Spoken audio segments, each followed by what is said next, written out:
तो ऑक्सीजन को जब भी हम ऐड करते हैं या कंबशन रिएक्शंस करते हैं तो हमें क्या मिलता है, कार्बन डाइऑक्साइड एंड वाटर। तो उसी तरह से अगर हम एल्कीन ले रहे हैं, सबसे छोटा वाला लेते हैं CH2 double bond CH2, this is on oxidation और रिएक्शन विद ऑक्सीजन, प्रोडक्ट्स क्या होंगे, carbon dioxide plus water. Oxygen balance करो यहाँ पे, 2 2 जा 4 और 2 6 हो गए, तो 3 हो गई, राइट। अगर हम थोड़ा बड़ा लेते हैं CH double bond CH2 plus oxygen, now this is going to give us what, 3CO2 plus 3H2O, और ऑक्सीजन यहाँ पे कितना हो गया, 2 3 जा 6, 6 plus 3 that is equal to 9, 9/2, ठीक है। जनरल फॉर्मूला एल्कीन्स का क्या होता है, CnH2n, राइट। तो यहाँ पे कार्बन ये आपका क्या आ रहा है, ऑक्सीजन कितना आ रहा है, 9/2 आ रहा है, तो क्या फॉर्मूला बनेगा, 3/5, हाँ नहीं, यहाँ पे आपके पास कार्बन कितने थे, 3 कार्बन है ना, तो 9/2 कैसे आएगा फिर, what is going to be the general formula, जैसे हमने एल्केन्स में जनरल फॉर्मूला बनाया था तो इसमें भी एक जनरल फॉर्मूला होगा ना, that is going to B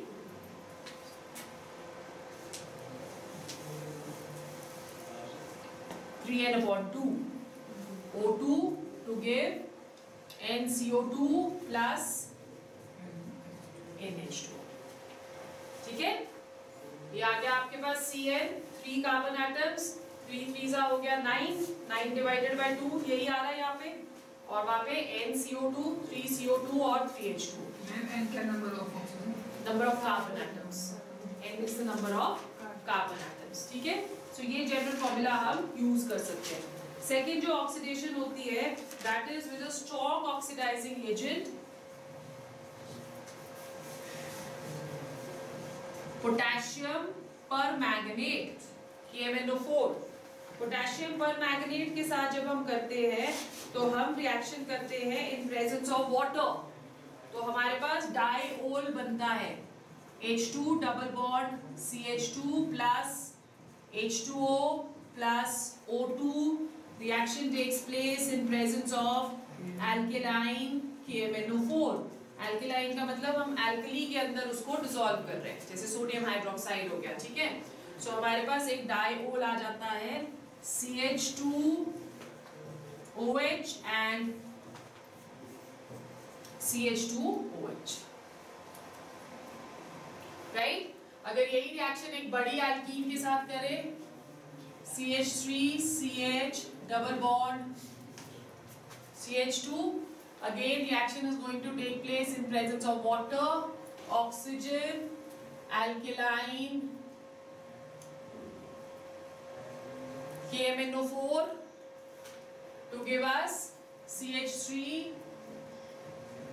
CHOH and CH2OH। इसका जो कॉमन नेम है जो हमने यहाँ पे बनाया, इसे हम बुलाते हैं इथाइलीन ग्लाइकोल।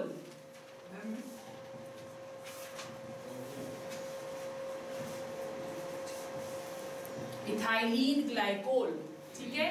और IUPAC नेम इसका क्या हो जाएगा, इथेन 1,2-डायोल, क्लियर। उसी तरह से वहां पे ऊपर इसका क्या IUPAC नेम होएगा, प्रोपेन 1,2-डायोल, ठीक हो गया। सो जब हम इसके प्रेजेंस में करते हैं तो हमारे पास डाइओल आता है, और अगर हम यही रिएक्शन जो है वो करें in presence of hot KMnO4, ये तो हमने अल्कलाइन KMnO4 लिया है ना, हॉट KMnO4 की प्रेजेंस में अगर हम करते हैं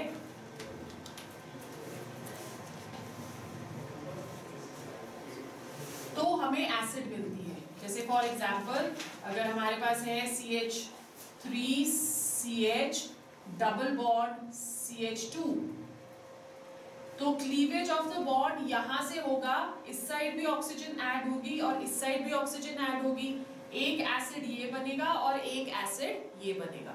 so the reaction is taking place in presence of hot KMnO4 to give us CH3 COOH plus HCOOH. दो डिफरेंट एसिड्स बन रही है. ठीक है.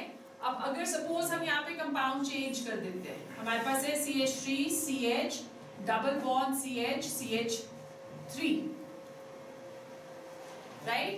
इसकी अगर हम ऑक्सीडेशन करते हैं in presence of hot KMnO4, तो ये क्या देगा, यहां से क्लीवेज हो जाएगी ना. तो एक एसिड बन गई CH3 COOH और दूसरी एसिड बन गई CH3 COOH. दो एसिड्स बनेगी. सो हमारे पास आ गई CH3, दोनों जो है एसिटिक एसिड. यहाँ पे हमारे पास एक एसिटिक एसिड बन रहा है और एक फॉर्मिक एसिड बन रहा है. IUPAC नेम एसिटिक एसिड का क्या होता है? Ethanoic acid. This is ethanoic acid, this is methanoic acid. Okay, same is over here. This is ethanoic and this is also ethanoic. Got it? Then कहाँ पे? Hot HOT. Oxygen. हाँ, this is in presence of oxygen. Nascent oxygen लेते हैं ना हम, elemental oxygen. ये जो elemental oxygen है, ये जब हम KMnO4 को heat करेंगे तो ये evolve होता है. ठीक है. So this is the reaction. Then another reaction जो कि हमने करनी है इसमें, that is a very important reaction from your examination point of view. It is known as oxidation के अंदर ही आती है ये, but इसको हम बुलाते हैं ozonolysis reaction. Why or what do you understand by the term oxidation reaction ही है ये. So this is the fourth one.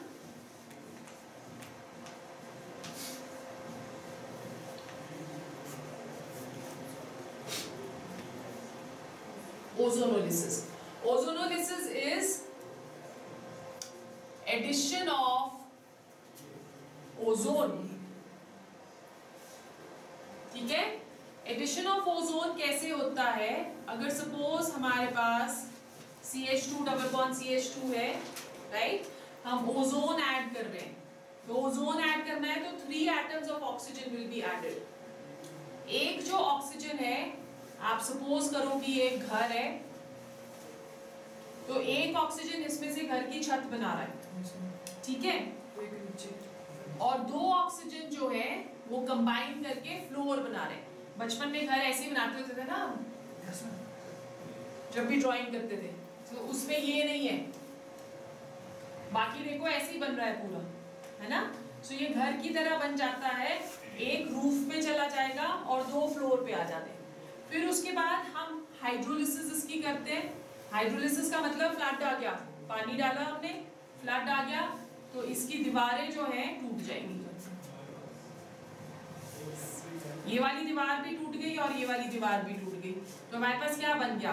HCHO HCHO. ठीक है. So we are getting 2 molecules of HCHO. Ma'am जो ऊपर ऑक्सीजन वो वाटर के साथ combine होके हाइड्रोजन पेरोक्साइड दे देता है. ठीक है. Let's take a bigger molecule to show कि यहाँ पे किस तरह से क्लीवेज होगी बॉन्ड की. So we are taking a bigger molecule CH3 CH double bond CH2. आपने याद रखना है कि ओजोन हमेशा डबल बॉन्ड के सराउंडिंग ही ऐड करेगा. इस वाले को कुछ नहीं होने वाला. ठीक है. सो हमारे पास क्या आ जाएगा? Again CH3 CO CH2 O and O. ठीक है. फिर हमने इसको वाटर के साथ रिएक्ट किया, यहां से भी क्लीवेज, यहां से भी cleavage. So what do we have now? CH3 CHO HCHO. CH3 CHO plus HCHO. Right. अब अगर अगर 1 मार्क का क्वेश्चन तुमको आता है कि इसकी हमने ओजोनोलिसिस करी है, what is going to be the product, सिर्फ आपको पूछा कि व्हाट इज द प्रोडक्ट, तो पूरी रिएक्शन करने की जरूरत नहीं है। प्रोडक्ट्स के लिए यहाँ से क्लीवेज आपने शो करनी है, तो इस साइड एक ऑक्सीजन ऐड हो जाएगा और इस साइड दूसरा ऑक्सीजन ऐड हो जाएगा, तो आपके पास देखो क्या बन रहा है, CH3 CHO और HCHO। ठीक है, तो इससे इजी हो जाता है। जैसे फॉर एग्जांपल हम कोई भी कंपाउंड ले लें, ओजोनोलिसिस हमेशा डबल बॉन्ड के आसपास होगी। Okay, so we are taking any compound, जैसे फॉर एग्जांपल हमारे को कंपाउंड दिया है CH3 C CH3 double bond C CH3 और CH3, और बोला है कि इसके ओजोनोलिसिस के प्रोडक्ट्स बताओ। तो सिंपल, यहाँ से बॉन्ड ब्रेक होगा, एक ऑक्सीजन इस साइड ऐड हो जाता है और एक ऑक्सीजन इस साइड ऐड हो जाता है, तो हमारे पास इसके कंपाउंड्स क्या आ जाएंगे, C double bond O CH3 ketone. ठीक है, उसी तरह से वहां पे भी CH3 C double bond O, so we are getting 2 molecules of ketone. Understood? Yes, ma'am. तो ये हमारा है ओजोनोलिसिस। ओजोनोलिसिस के बाद जो नेक्स्ट आता है, द ऑक्सीडेशन रिएक्शंस के बाद third reactions which we are going to do, they are known as reduction reactions. Reduction reactions कौन सी होती है, एडिशन ऑफ हाइड्रोजन, और ये हमने प्रिपरेशन ऑफ एल्केन्स में करी थी, रेने-निकल सैबिटर सेंडरसन रिएक्शन, वही रिएक्शन है ये। CH2 double bond CH2 plus H2 in presence of रेने-निकल to give us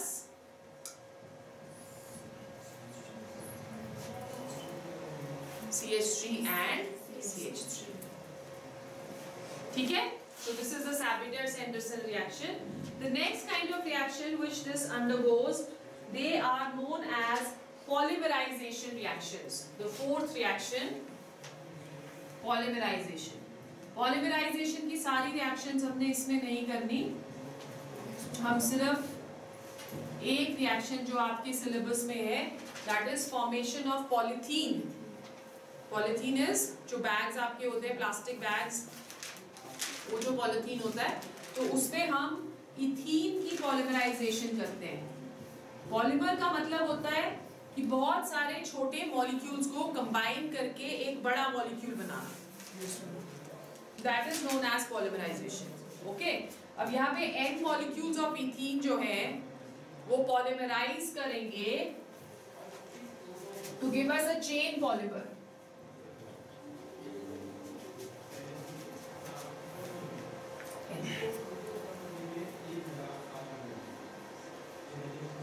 ठीक है, अब आप देख रहे हो यहाँ से डबल बॉन्ड हट गया, क्यों? क्योंकि ये लंबा मॉलिक्यूल बनता चल जा रहा है, ये शो कर रहा है कि ये आगे CH2 के साथ अटैच्ड है, उसी तरह से ये शो कर रहा है कि ये भी आगे CH2 के साथ अटैच्ड है, तो एक लीनियर चेन बन जाती है of many CH2 molecules together. इस रिएक्शन को हम क्या बुलाते हैं, पॉलीमराइजेशन। तो लिखो क्या होती है ये reaction, the formation of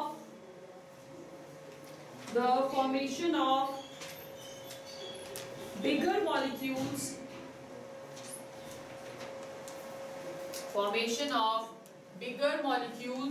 with higher molecular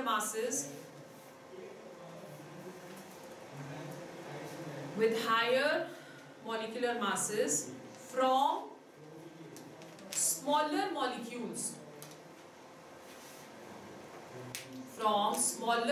molecules called monomers of smaller molecular masses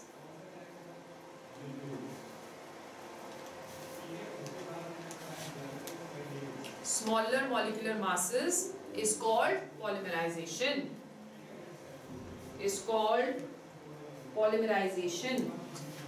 ठीक है, इस तरह से बहुत सारे और भी पॉलीमर्स बनते हैं, जैसे पॉलीविनाइल क्लोराइड जिसको हम PVC बुलाते हैं। आप क्लास 12 में एक पूरा चैप्टर है इसके ऊपर आपका, PVC इज पॉलीविनाइल क्लोराइड, जिससे आप व्हाइट कलर के पाइप्स बाहर देखते हो ना, ड्रेनेज पाइप्स लगी होती हैं, उसको हम PVC बुलाते हैं। तो वो विनाइल क्लोराइड की पॉलीमराइजेशन से बनता है। तो पॉलीमर्स में एक मोनोमर होता है, monomer is the smallest unit. तो जब हम यहाँ पे रिएक्शन कर रहे हैं तो ये मोनोमर है, इथीन इज द मोनोमर, और जब उसकी पॉलीमराइजेशन हो गई तो वो पॉलीथीन बनाता है, ठीक है, polythene this is known as, this is a bigger molecule. उसी तरह से जैसे पीवीसी हम बोल रहे हैं पॉलीविनाइल क्लोराइड, तो उसका जो मोनोमर होगा वो क्या होगा, विनाइल क्लोराइड। तो बहुत सारे ऐसे सिंथेटिक पॉलीमर्स हैं, जैसे फॉर एग्जांपल नायलॉन हो गया, स्वेटर्स और सॉक्स आप नायलॉन की पहनते हो, डेकरॉन हो गया, फिर उसके बाद पीवीसी हो गया, फिर उसके बाद टेफ्लॉन हो गया। टेफ्लॉन जो नॉन स्टिकवेयर यूटेंसिल्स होते हैं उसके अंदर जो ब्लैक कलर की कोटिंग होती है उसे हम लोग टेफ्लॉन बुलाते हैं। तो ये सारे के सारे पॉलीमर्स हैं, और आजकल के ज़माने में सिंथेटिकली प्रिपेयर्ड पॉलीमर्स हम बहुत सारे यूज करते हैं, ठीक है। So that entire thing you are going to study in class 12. So let's go on to, with this we finish the alkenes. Let's go on to chemistry of alkynes. The second type of unsaturated hydrocarbon. So हमारे पास next आता है the second type of unsaturated hydrocarbons, that is alkynes. Alkynes consist of CC triple bond with one sigma bond and two pi bonds. क्योंकि इसके पास 2 pi bond होते हैं, one above the sigma bond plane and one below the sigma bond plane, therefore इनको हम क्या बुलाते हैं, they are symmetrical hydrocarbons, ठीक है। Due to symmetrical hydrocarbons, the reactivity of alkynes is less than that of alkenes towards addition reactions, ठीक है। Hybridisation जो उसमें होती है that is sp, alkenes में हाइब्रिडाइजेशन sp3, alkenes में sp2 और alkynes में sp, ठीक है। Due to this sp hybridisation हम लोग इसकी फिजिकल प्रॉपर्टीज जो वेरी करती हैं वो sp हाइब्रिडाइजेशन के अकॉर्डिंगली ही वेरी करती हैं, okay. So let's go on to the nomenclature.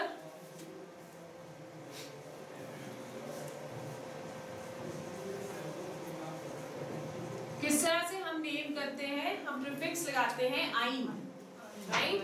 So first member CH triple bond CH, this is known as ethyne. उसी तरह से if we have CH3 C triple bond CH, then this is known as propyne and so on, ठीक है। Isomerism दो तरह का show करता है ये सिर्फ,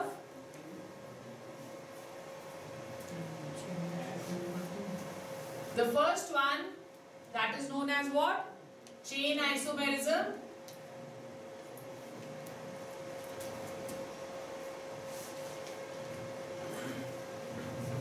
chain isomerism when the chain is going to be different. जैसे for example हमारे पास है CH3 CH 2 CH2 C triple bond CH, इसका IUPAC नेम क्या होगा, पेंटाइन, 5 है ना कार्बन एटम, सो पेंटाइन। तो इसका चेन आइसोमर क्या हो गया, CH3 C CH3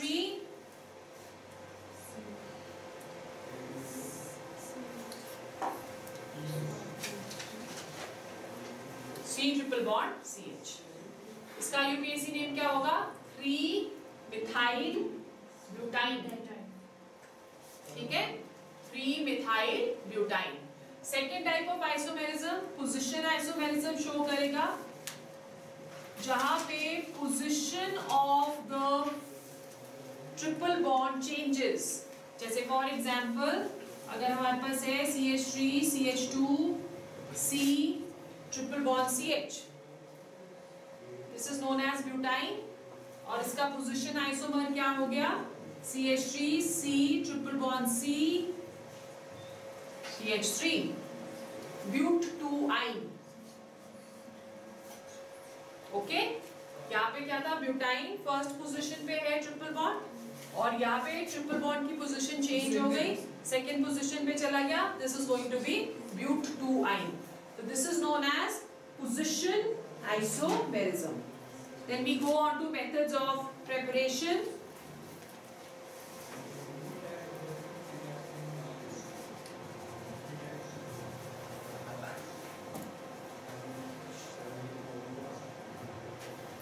First method of preparation is from calcium carbide. Calcium carbide is CaC2. Calcium carbide के ऊपर जब हम वाटर ड्रॉप करते हैं तो it gives us CH triple bond CH plus calcium hydroxide. Calcium hydroxide का common name क्या है, बताओ बताओ बताओ जल्दी से।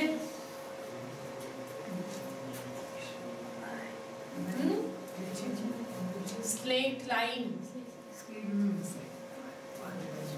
Okay, so this is the first method of preparation. फिर उसके बाद second method of preparation is by dehydrohalogenation of dihalides.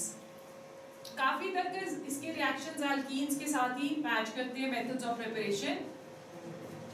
By dehydrohalogenation of dihalides.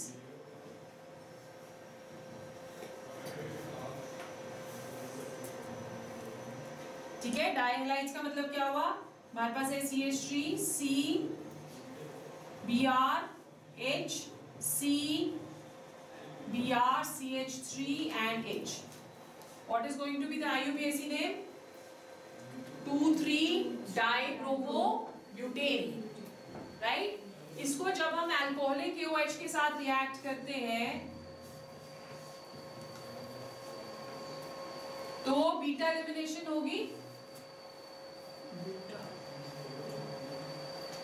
ये वाला हाइड्रोजन भी निकल जाएगा और ये वाला हाइड्रोजन भी निकल जाएगा, सिमिलरली ये ब्रोमीन भी निकल जाएगा, ये ब्रोमीन भी निकल जाएगा, तो ये हमें क्या दे देता है, CH3 C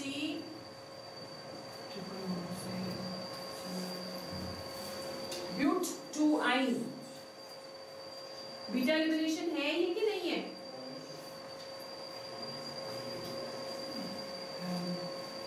क्यों दिख रही है, ठीक है, फिर अगर दिख रही है तो okay. Then the third reaction which we are going to do, that is by action of zinc on tetrahalogen derivatives. ये वाली रिएक्शन हमने अल्कीन्स के लिए भी की थी।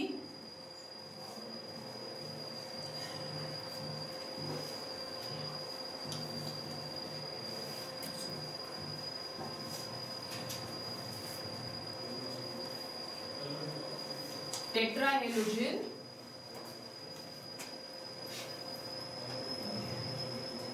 डेरिवेटिव्स,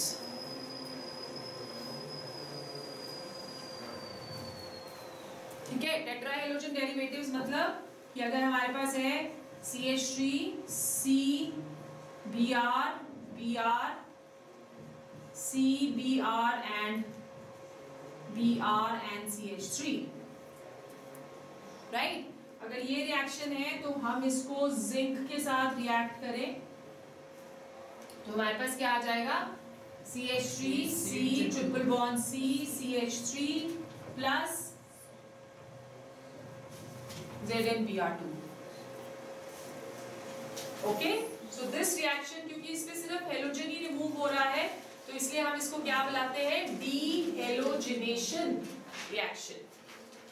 ऊपर वाले में हाइड्रोजन और हेलोजन दोनों रिमूव हो रहा था तो उसको हम बुला रहे थे क्या, डीहाइड्रोहेलोजिनेशन रिएक्शन। ठीक है। Then the next reaction is higher alkynes from acetylene. Fourth reaction. मतलब इसका क्या हुआ,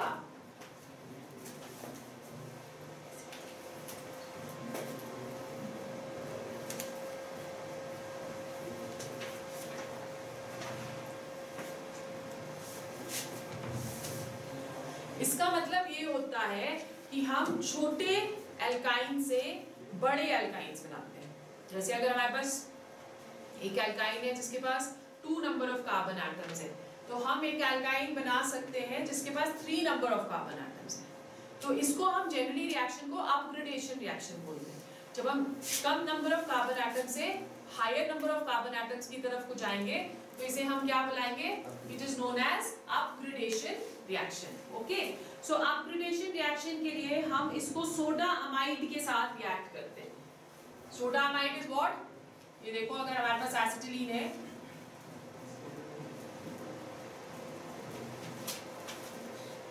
this is soda amide, NaNH2। तो यहां से जो ये Na है ये इस कार्बन के साथ अटैच हो जाता है, तो हमारे पास बन जाएगा sodium acetylide CNA plus ammonia. ठीक है, this is known as sodium acetylide.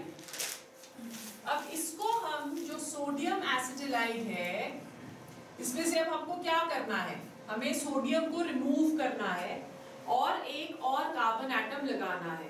तो हम इसको रिएक्ट कर देते हैं with alkyl halide. Alkyl halide for example जितने आपको कार्बन एटम्स ऐड करने हैं उतने कार्बन एटम्स इस एल्काइल हैलाइड के पास होने चाहिए। अगर आपको एक ऐड करना है मतलब आपको एसिटिलीन से प्रोपाइलीन बनाना है, तो यहाँ पे आप एक कार्बन एटम यूज करोगे। अगर आपको और हायर यूज करना बनाना है तो आप 2 कार्बन एटम्स यूज कर सकते हो, बिकॉज दिस इज तो नॉट गोइंग टू चेंज ना। ठीक है, सो हम क्या करते हैं, CH3Br के साथ रिएक्ट करेंगे, ये ब्रोमीन सोडियम के साथ चला गया और हमारे पास देखो क्या आ गया,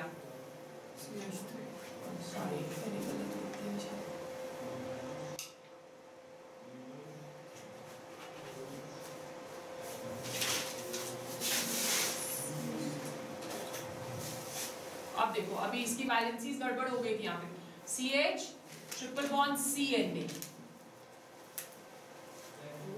ओके, अब यहाँ पे CH3 अटैच हो जाएगा, so we will get CH triple bond C CH3 plus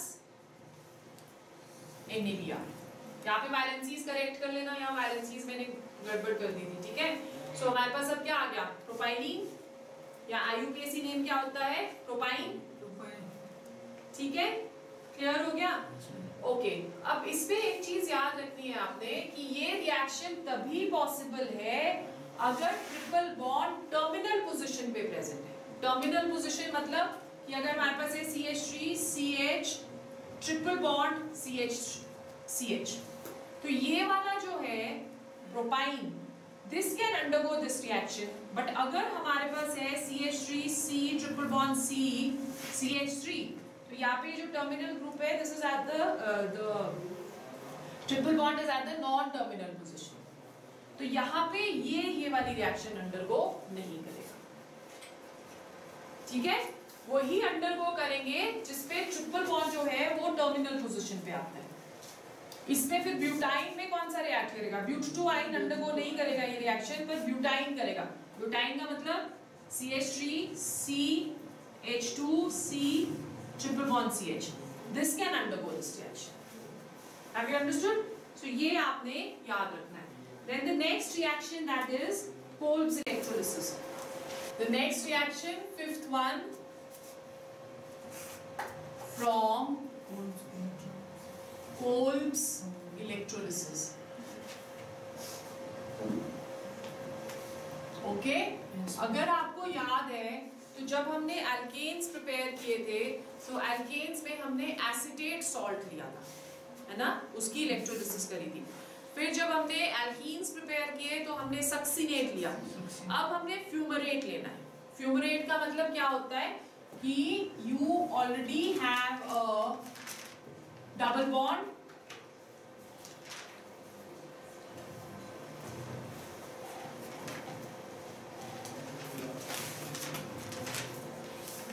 this is known as potassium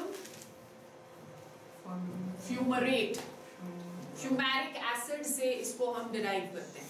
फ्यूमैरिक acid is CH3COOH double bond CH3COOH. और IUPAC नेम क्या होगा इसका? अगर मैं इसको लिखूं इस तरह से, ये तो मैंने ऐसे लिखा है ना, बेसिकली ये जो कंपाउंड है this is this.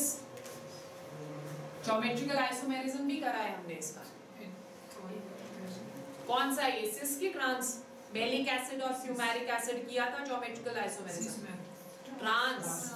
Sis is maleic and fumaric is trans. ठीक है.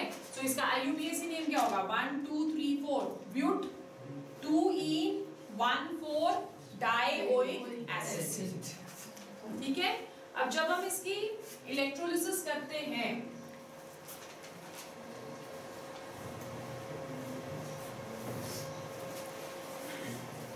इलेक्ट्रोलिसिस हम इसकी करेंगे तो हमारे पास क्या आ जाएगा? CHCOO negative double bond CHCOO negative plus 2K positive, right? Reactions at the cathode.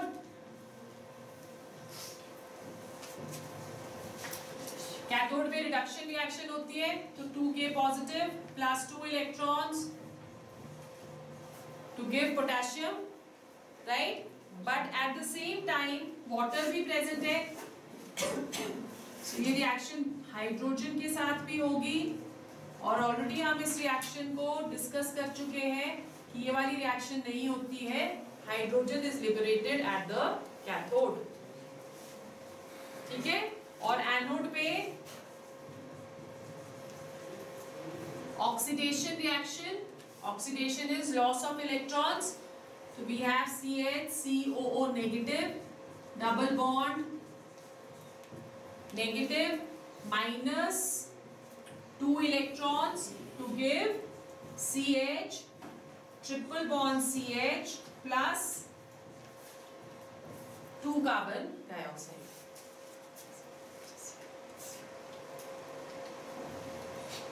Clear हो गया? So these are the methods of preparation of alkynes. Write down its physical properties. Physical properties. Number 1. The first 3 members are gases. First 3 members are gases. The next 8 are liquids.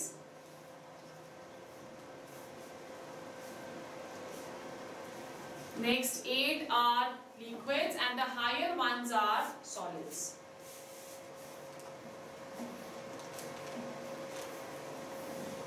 Number 2, alkynes are weakly polar in nature.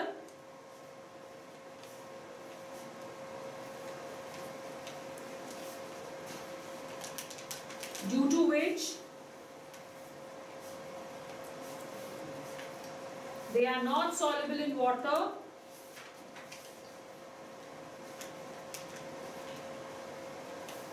but are soluble in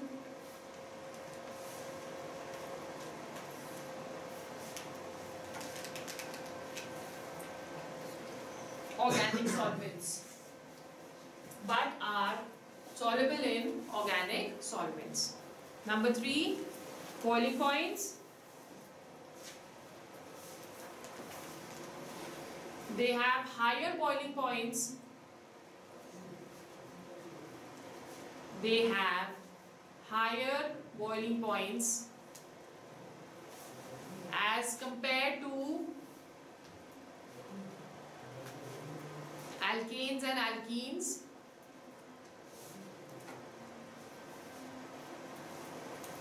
Because of because of the triple bond. The boiling points keep on increasing with increase in number of carbon atoms.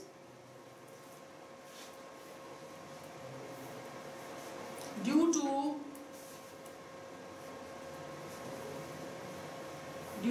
increase in van der Waals forces of attraction.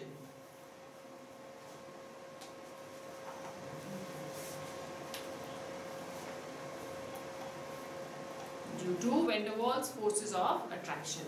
However, the boiling points decrease with increase in branching.